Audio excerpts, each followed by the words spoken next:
நம் ஆண்டவர் இயேசு கிறிஸ்துவின் நாமத்தினால் மகிழ்ச்சியும் சமாதானமும் நம் அனைவரோடும் இருப்பதாக.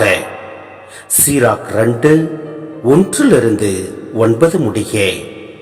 குழந்தாய், ஆண்டவருக்கு பணிபுரிய நீ முன்வந்தால் சோதனைகளை எதிர்கொள்ள முன்னேற்பாடு செய்து கொள். உள்ளத்தில் உண்மை உள்ளவனாயிரு, உறுதியாக இரு. துன்ப வேளையில் பதற்றமுடன் செயலாற்றாதே. ஆண்டவரை சிக்கென பிடித்துக்கொள், அவரை விட்டு விலகி செல்லாதே.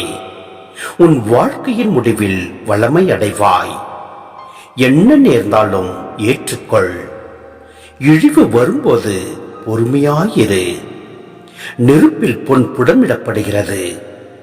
ஏற்புடைய மனிதர் மானக்கேடு என்னும் உலையில் சோதித்து பார்க்கப்படுகின்றனர். ஆண்டவரிடம் பற்றுறுதி கொள், அவர் உனக்கு துணை செய்வார். உன் வழிகளை சீர்படுத்து, அவரிடம் நம்பிக்கை கொள். ஆண்டவருக்கு அஞ்சுவோரே, அவரிடம் இரக்கத்துக்காக காத்திருங்கள். நெறி பிழாதீர்கள், பிழந்தால் வீழ்ச்சி அடைவீர்கள். ஆண்டவருக்கு அஞ்சுவோரே, அவரிடம் நம்பிக்கை கொள்ளுங்கள். உங்களுக்கு கைமாறு கிடைக்காமற் போகாது. ஆண்டவருக்கு அஞ்சுவோரே, நல்லவை மீது நம்பிக்கை கொள்ளுங்கள். நிலையான மகிழ்ச்சியையும் இரக்கத்தையும் எதிர்நோக்கி இருங்கள்.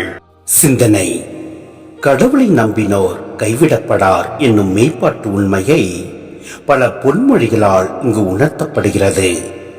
ஆண்டவருக்கு அஞ்சு வாழ்கிறவர்களின் வாழ்க்கை நெறி எப்படி இருக்க வேண்டும் என்பதை அறிவுரைகளாலும் வினாக்களாலும் அறிவுறுத்தி உச்சக்கட்ட உண்மையாய் ஆண்டவரின் பரிவு, இரக்கம், மன்னிப்பு, மீட்பு ஆகியவற்றை அறிக்கையிடப்படுகிறது.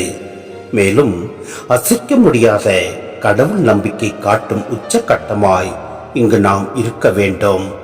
அவ்வாறு நாம் இருக்கின்ற போது நம் ஆண்டவர் நம்மை நிறைவாய் ஆசீர்வதிப்பார், வழி நடத்துவார். ஆமென்.